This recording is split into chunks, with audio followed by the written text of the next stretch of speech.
Welcome to our used 2020 Transcend 29 TBS.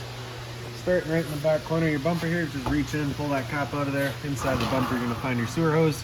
Take note of those two ears in the adapter here. It's how I'll be hooking it up to your sewer system. And the hose itself, once fully extended, is about 20 feet long. Just keeping it stored in the bumper back here to help keep any sort of stench out of the unit and keep things a bit fresher. And then your cap's just pressed into place. Right around the corner from there, you're going to find your power inlet. It's a little metal tab in the bottom corner there. Lines up with this metal tab there.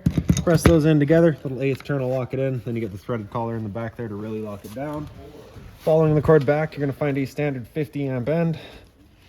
So some campsites will have that, some won't. So we do provide you with this adapter here so that you can go from that 50 down to a 30. Right. Most campsites will have that for you. You can just plug in, you're good to go. We also provide you with a 15 amp adapter, so if you're looking to plug in at home to your standard household outlet, you got the power to do so. In this corner of the unit, as well as in each corner of it, you're going to find these stabilizer jacks here. All they do is they just run down, contact the ground, give it another turn or so, and that'll just firm up the unit, getting rid of any sort of bounce or sway that you see got in the unit right now. A couple of steps forward, and we get vents for your fridge there. Nothing back there for you to worry about, just kind of service ports. Down underneath that in the back here is your gray tank outlets. This is going to be, I believe, inside referred to as your galley tank. This is going to be filled just from your kitchen sink. You get your valve over on the side there, you'd slide that over, simple as that. Your cap there has all the same ears on it that your sewer hose had. You kind of press on those, give it a turn, and give you the kind of click in for your sewer hose to attach to. A couple of steps forward, we'll find the other half of your sewer system. So here you have a gray tank in the front and a black tank in the back. So you get your gray valve up front, black in the back. Black tank is going to be filled from your toilets. It's of course going to be your dirtiest water, so you'll dump that first. Once that's done, you can then come to the gray. Gray tank is going to be filled from your sinks as well as your shower. Typically cleaner water. We'll dump that last just to help keep that sewer hose as clean as possible. A couple of water lines down here. Those are low point drains, which basically just allow you to drain out the water lines from the unit. So if you're leaving the unit for a while or getting ready to winterize it, you can just drain all the water out before it goes stale or stagnant. Up top from there, you're going to find a tank flusher. So you may notice over time, after having gone and dumped your black tank, your monitor panel is still reading a third or 2/3, whatever it may be. Typically, it's just some debris hanging inside of the probes there. So what you're going to do is just take your water hose and plug it into here. Turn on the water. That'll flush out your black top water tank, just to get rid of any sort of debris that could be causing those issues. In the front, you get one half of your storage compartment. Open that up, magnetic latch holds it open for you. You do have a little access from underneath, so you can kind of run any sort of wires or water lines up through there. Down on the bottom here is going to be where your water line will hook up to. You can see we're currently set down to city water connection. So basically you touch your water hose into there, turn on the water, and that'll just pressurize the water lines throughout the unit. Flip this up to fresh tank fill, and that same water hose will start filling your freshwater tank. Once you're done, just lift it back down to city. Simple as that.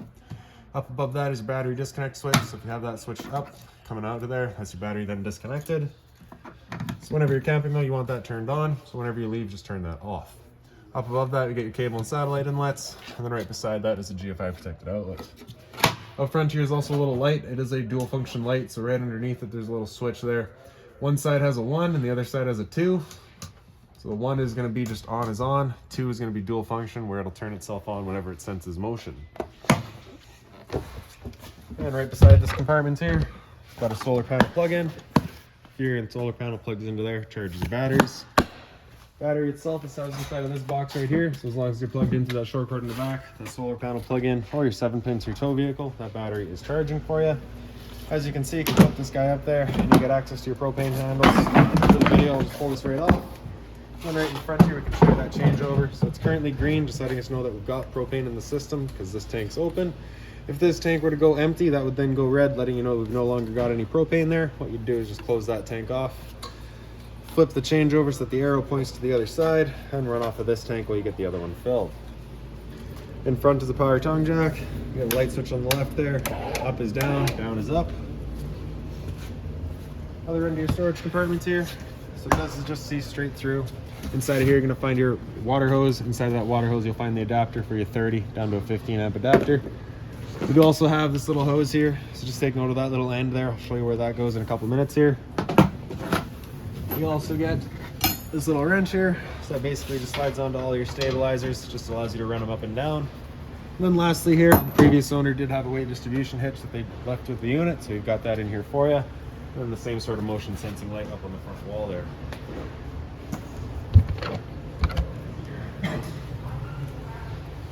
Got your entry door. Right by that, you're going to see 2 exterior speakers up top. In between them, you got your stove vent. So propane stove is, of course, putting off fumes whenever you're using it. So just to make sure that that flap is opened up allowing your fumes to come outside. Whenever you're done, just kind of press it back into place. That'll prevent any sort of dust from kicking up in there while you're out traveling. Cable and satellite outlet there, power outlet right below it, so you do have power for TV outside. This right here is just a secondary water tank inlet, so you take the same water hose into there, turn on the water, fills up a fresh water tank. Underneath the unit, right by the axles here, you're gonna see this little blue line. That is a vent for that tank, so once you start seeing water spit out of there, that water tank is full. There's also a little white gate valve right behind it that you would dump your tank with. This right here is your furnace, so this is the exhaust for it, so if you're ever running a furnace, you just wanna make sure it's not blocked off. It does get hot. Right in the back here, you get a little exterior kitchen. Magnetic latch holds it open. 120 volt fridge on the side, so you do need to be plugged in for this guy to be going. A little bit of storage in here with a little power outlet and another little light up there. This one's just a single function, just on is on. Underneath it, you get your stove, so travel latch there, undo that, then you can slide it on out. Top just comes on up, and then you get the little wings on the side there. Prevent any wind. And then right underneath, you get some holders there, so we'll just pull that hose on out. And then underneath the unit here, we get your connection. So you got that collar there, you're gonna push that back, attach our hose into it. All right, and then once you have that hose in there, you can then open up that valve. With that valve opened up, you cannot undo that collar, so it's just kind of an added safety. And now that we got it all set up, you turn that knob over to high, hit it with a lighter, and you can see she fires right up. Once you're done, just turning it to off, letting it cool down, and folding everything back away. At the trailer, we're gonna close off the flow of propane, undo that valve, stick our dust cap back in there, and then right underneath it does have some little holders here for that hose. Then it just slides back away, get that travel latch in there. There you have it. Put it around to the back. So this spray port right here is where that hose up front would go. Same idea as your kind of propane connection there. You're gonna push that collar back, your hose will attach to it, lock it into place. And the center here is your hot water tank. So that keyway there, you line that up, then you can pop it on open. All your controls for turning this guy on are just inside the unit. Before we turn it on though, we just wanna hit this pressure relief valve right there. You should see some water coming out. Water coming out, just letting you know this tank is full. It's safe to fire it up, you're not gonna burn anything out. If it's empty, you just wanna make sure it's filled up before turning it on. Once you're done, just closing it back up, lock it with the keyway. Spare tire back here, as well as the ladder, so you can get up top and check your seals. Then you'll also see a pre-wired mount for a rear view or an observation camera there. Now making our way inside. The assist handle just up 90 degrees, falls into place. Gonna open up our door. Door's on a friction hinge, so it just kind of sits wherever you leave it. Gonna grab that bottom bar, pull it straight out, flip the steps over, and then we'll make our way inside. There we go. First things first, right on the left there, you get your fire extinguisher. So that's standard, pull the pin, point, and shoot. And then over on the wall over here, you've got your control panel. So ceiling lights are on the left there, exterior lights on the right. I believe that just does a porch light. Water pump switch there, you turn that switch on, turns on your water pump, drawing out of your fresh tank to pressurize your lines. Water heater controls are on the right there. So for gas, you just turn that switch on. Once the ignition sequence starts, you'll see it that light kind of come on. Yeah. Once it's fired up, that light's gonna turn off. If it were to come back on, it's just letting you know it hasn't fired up. At that point, just off and back on to reset it. Electricity over on the side there, turn that switch on, fires it up with electricity. On the bottom, we get your awning, so press and hold extend. That awning will make its way out. Once that awning's fully extended, we're gonna see a little black flap come down as well as the black to metal tube. Once you see that, you're gonna stop. If you were to continue extending, it can actually wind itself up backwards, in which case your fabric could be underneath the tube, allowing it to then hold water, accelerating the growth of mold and mildew.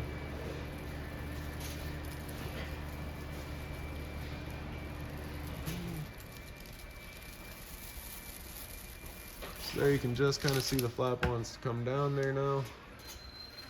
There it is. And there's the tube, so we'll stop right there. Now if it were to start raining, it's of course going to hold some water anyway, so what you can do is grab either arm, front or rear. You're just going to pull straight down on it. And you can see that changes the pitch of the awning out at the head, allowing water to then run off. Now if you like that angle better, you can do the same thing with the arm in the back. Before you bring it back in though, you just want to make sure these guys are back out straight and fully extended, just so you're not running the risk of bending them. Then we'll press and hold retract, the awning will make its way back in. Again, you're just watching to make sure that your fabric stays over top of the tube.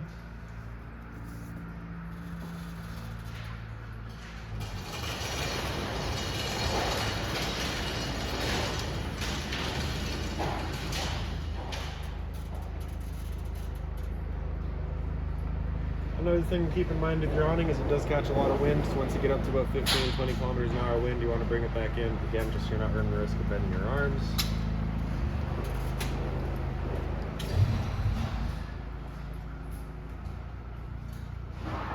While we're waiting on that, your slide out's the same thing. Press and hold out, and that slide will make its way out.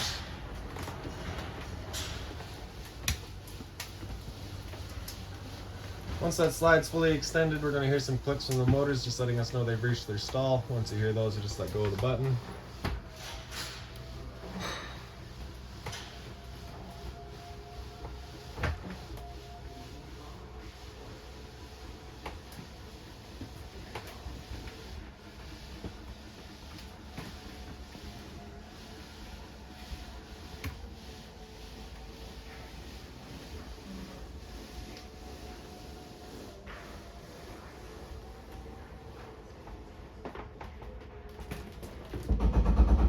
There's those clicks. Then on the top side here, you can see your convenience center, so that's your monitor panel. So battery on the left there, we can see we're currently fully charged. Fresh tank, as you fill that up, would go to a third, 2/3, and full. Same idea for your black, your gray 1, and your gray 2. Gray 1 is going to be the one up front, gray 2 is the one in the back. Down underneath that, you get your thermostat. So analog thermostat, temp controls just along the top there. Fan speed, typically we're just going to be leaving that in auto high, unless of course you're just looking to move some air around, then you can select your low or high fan. We're going to center right there. So that's fan. All the way over to the left, select your temperature, and then auto fan. That'll have the air conditioner turn on. With the air conditioner going, you basically got two different options. You can have these two louvers here closed, in which case we'll be using all our ceiling ducting to move the air, or you can open them up and it just dumps all of its air into the living room here. When you first get out to your campsite, you want those opened up to cool off the living area as quickly as possible. Then you can close them off and start moving the air throughout. And then once summer's over and it's time to keep the place warm, slide it all the way over to heat. Again, just using the low fan. We'll turn off the air conditioner and turn on the furnace. The furnace will be moving its air through, I believe, portals in this unit. Little black things, little black circles. Yep, right here. Another one in the back room there.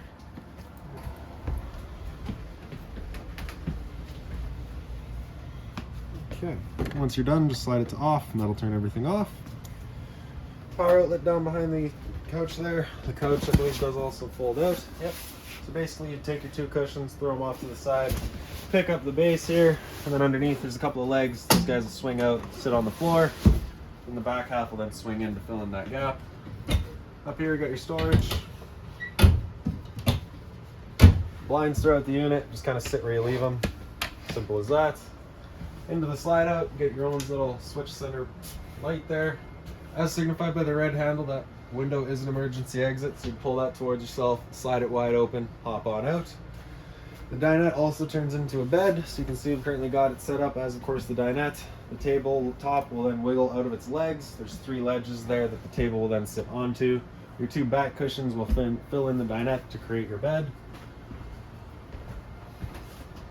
Fridge here is pretty well fully automatic. Power button there turns it on. So that little drip there means that we're running on liquid propane. Hit that again, it'll come into A. So then it's got that little outlet there illuminated, so it's just letting us know it's running on 120 volt power. If it were to have the A with the little drip there, it's just letting you know that an issue with the 120 volt has happened and it's automatically flipped over to gas. So you can have it run just on the outlet there, or just on gas, or of course auto to flip over. Temp selection just on the side there. Freezer up top, and fridge down below. Also just a little bit of storage down underneath it as well. There's also a little bit of storage underneath your dinettes. By the entrance you get your entertainment area with some storage on either side. TV is on a mount, so it comes out and swings where you like it. Right behind it you're going to find your power outlets as well as your antenna outlet, which is right in the top here. That little red button there, if you push that in and off, just turns your antenna on or off. Underneath it is your satellite outlet. Down underneath it all, you got a bunch of storage. So that binder here, or pouch there, contains all your owner's manuals, any remotes, any keys, anything like that, you're gonna find right in there. And then just more storage here. Into the kitchen, your microwave is standard, just like home. Underneath that, you get a light and that fan. That fan is what we want turned on with that flap outside opened up to evacuate our fumes from the stove. The bifold cover just flips on back, kind of locks into place. Gonna take your knob, turn it over to light. Hold on a second, this isn't in right.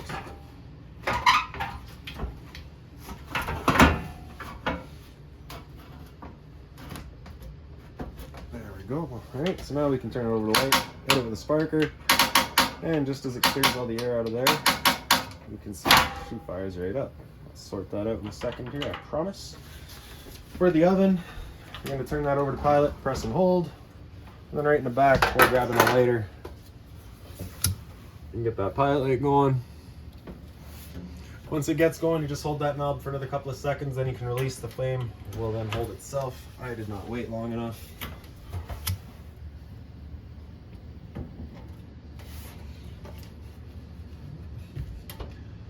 So we'll give it a few more seconds this time, and then we can release the knob. The flame will hold itself. Turn up to your desired temperature, and she fires right up. Once you're done, turn it back down just to pilot. It'll hold just that pilot light for you, but if you're traveling or leaving the unit, you just want to make sure that's right off. Down underneath it is some more storage. More drawer storage beside it. And again, underneath your sink, being mindful of your drains and your water lines. Of course, don't want to be breaking none of that. Sink itself, hot and cold water course. You do have the removable head with the shower head feature there. Just kind of tucks back up in there. There's a little light in the corner here. More storage up top.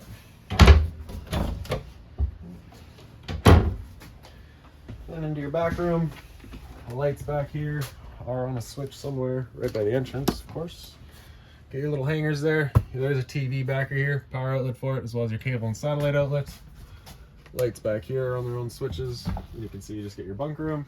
That emergency exit there, you're pulling the red tab to get rid of the screen. Take this handle here, throw it outside, hop on out. And then just the bunk space throughout. All the storage here, a couple outlets in there, USB and power. More storage. There is also lights above these two bunks as well, their own little switches. The roof vent here, just turn that knob to open it up. The back corner, you get a switch, turns on the fan. And then the sliding door here just has its travel latch just right across there. And now into the front bedroom.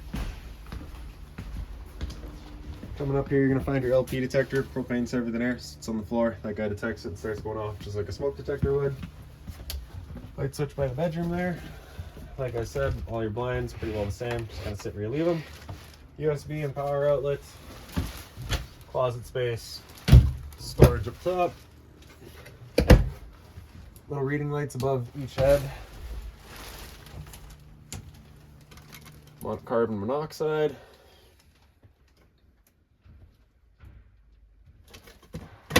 That needs a battery. Throwing in there right away.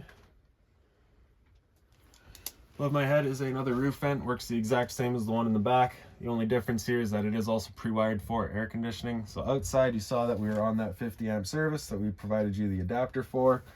If you were running 50 amp service, you would be able to run 2 air conditioners at once. If you're only on 30 amp, you're only limited to the one. And then on 15 amp, you've got none at all. To pick up the foot of your bed, you do get access to a little storage compartment there. More closet space on the side here. Another emergency exit. Again, red tab to get rid of the screen. Throw the handle outside. More closet space here. Down underneath it is your converter. Press it top and center and it pops up open. All of your breakers across the top there. Whenever a breaker breaks, it sits in the middle, so just turn it off and then back on to reset it. Fuses are on the right side. Whenever a fuse pops, you'll get a little red LED right beside it, letting you know exactly which one went. Travel strap for your bedroom doors just right up here. There we go. And now we'll sneak into the bathroom here. The hallway light is also that motion sensing dual function light. Just mention that real quick. In your bathroom, light switch right on the side there. You also got a switch for your ceiling fan, medicine cabinet, GFI protected outlet, test on the left, reset in the center. So if you ever have outlets that don't work, it's the first thing you should check. Hot and cold water at the sink, storage underneath, again, mindful of your drains and your water lines. Toilet, flusher on the right side. And then into the shower, you get the standard head and hose, hot and cold water course, little towel rack up here as well. And I think the last thing we got to show you is a smoke detector, which is right above their slide out. And that does have a battery. All right. So that's about it for this unit. If you've got any other questions on it, please feel free to give us a call, 204-237-7272.